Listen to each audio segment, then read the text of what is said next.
Welcome to this video walkthrough on using the Google Keyword Tool. So why are keywords so important? Well, if you have a blog or website, you are competing with the hundreds of millions of other blogs and websites out there on the web. Keywords allow you to get more traffic to your website, and they allow you to monitor popular terms so you get the right blog topics when you're writing your blog.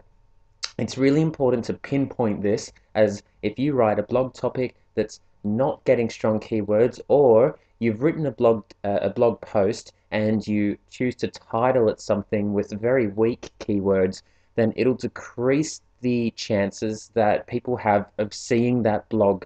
So it's important to look to research your keywords when you're thinking about a blog post and a blog topic, and look for trends and spot the most popular keywords around so that you can increase your reach across the web. So let's start by just going to the Google Keyword Tool here, and we can click on the top link there, the Keyword Tool,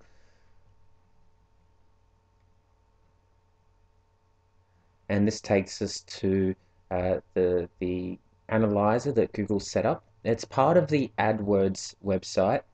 If you haven't heard of AdWords before, Google AdWords is the platform that you can use to advertise your website using paid Google ads. These often appear in the top of Google searches in a yellow box, or around the web in other means, in other formats, on other people's websites, for example. And this is how you can promote your blog using paid Google AdWords. We're only going to use a very small section of the Google keyword tool at the moment, just to search for some keywords here. What if we wanted to write a blog post on saying you're sorry? We want to grab the results. We just have to put in the security code here. Hopefully that's okay. And click search. Okay, and we can see that we've got the default location. It does choose your location by default in Australia. You can, of course, change that to other countries or to a worldwide search, but let's focus on Australia for now. For search terms, the term saying you're sorry isn't particularly strong. In Australia, there's 36 local monthly searches, so it's not a strong search term for a blog post title. Really, Google displays 3 bits of information here. It has the competition, that is the amount of times people are searching for that, as opposed to the amount of times people are paying for Google Ads. And it gives you a sense of what type of bidding is going on for these ads. So it really comes down to just a popularity contest for this for these keywords. If you have a high competition, say for example if this bar here is filled right up to the top, then it's going to be very hard for you to get your search term up to the top of the Google pages for these keywords. In this case, we've got 1,300 monthly searches around the world and 36 in Australia. We're not going to have too many problems getting to a really good place on Google, just because of these numbers here. It also means that it's not a particularly great blog post to write. So let's try another one, how to apologize. And notice that I've put this on a separate line. So now we're going to see how to apologize. The competition is still low. However, there is over 750,000 global monthly searches and 22,200 Australian monthly searches for this search term. It's a much better title for your blog, okay, especially seeing and importantly because the competition's quite low.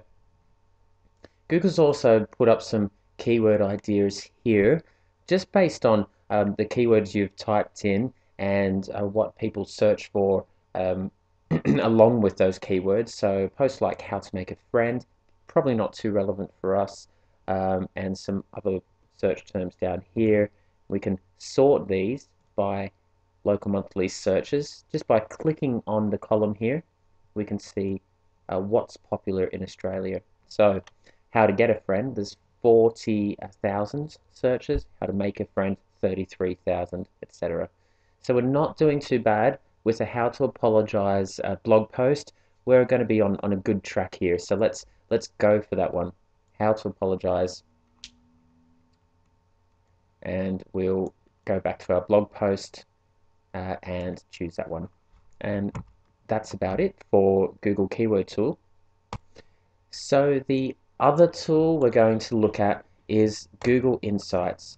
Let's type in our search bar Google Insights and click on the link here. Okay, and now we're into the Google Insights search. This is a different tool to the keyword tool. The keyword tool shows us some information on popularity and suggests other keywords. Google Insights compares search volumes across a whole lot of different areas for different search terms. So I'll show you how this is different. Let's type in 3 types of mobile phones and click search. So not changing anything here, just having a look at the popularity, and we'll take off news headlines and just look at the popularity of different search terms over the course of history, starting with 2004 when something like the iPhone didn't exist, and eventually rising up here. We see the iPad taking off from 0 to the end of 2009. So we can obviously see that iPhone's the more popular search term in terms of interest, with Android overtaking the iPad. If we in fact remove iPhone and click search, we can see that at the moment it would be a great idea to get a blog post going on Android, because that's the more popular search term than iPads at the moment. Okay, so it's good to have that. We can make it more relevant to what we want to search for by choosing a country and also a sub-region. So let's just look for something, a blog post. Say you're in the local area and you want to capitalize on some seasonal search traffic. Now, what I mean by that is if we search for the phrase airshow in Victoria over the last 6 years, we will see a set of results that show definite spikes in a level of interest on Google at about April 2008. Let's correct that slightly, maybe July 2008, July 2006, and moving on, we have in March 2011 a high level of interest as well. And all these figures are in fact in March, because I just spotted the numbers that appear up the top here. Just there, just disappears. So we can see that in March 2011 had a fairly big search interest. If you were a local blogger in the Melbourne area, then you would want to get a blog post happening around December 2010 to capitalize on the enormous spike in interest from December onwards to March. And then, of course, it drops off in April. What is the reason for this? Well, it's basically that because there's a huge air show in Melbourne, in the area of Avalon, every year in Melbourne. And as you can see down here, the top searches are Avalon Airshow Melbourne, 2011 Airshow. So indeed, if you're a local blogger and your topic area has even an indirect relevance to an airshow, then you would want to jump on this bandwagon, get a blog post up, and catch some of that interest around the area, around that time of year.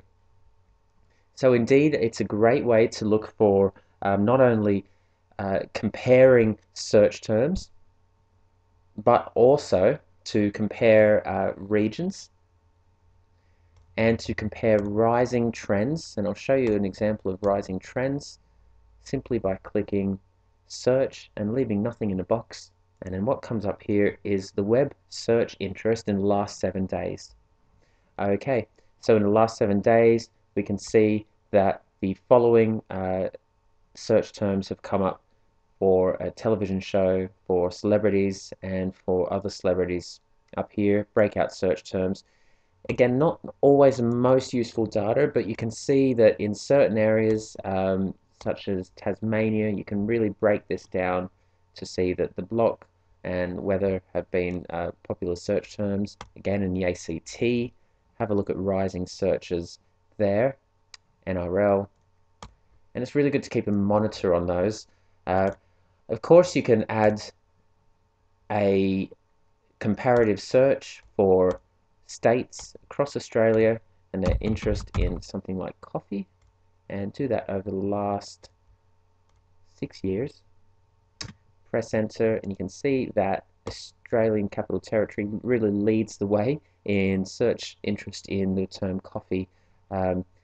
So again, if you'd want to get that kind of really target market, you could aim for a blog post on Canberra coffee houses, or whichever kind of niche or topic that you're in at the moment. Okay, and that's a really short overview of Google Insights for search. There's a lot of power in this one, and it really comes down to choosing the right topics and starting to look at some seasonal trends. And you can also know where to find your customers to see how search volume is distributed across cities, as we did with New South Wales and Canberra. And you can very much drill this down into locations, state-based locations, which is an excellent way of finding out good blog topics to write about. Okay, great. Well, I hope you've enjoyed that short tour. We'll see you in the next video. Thanks very much.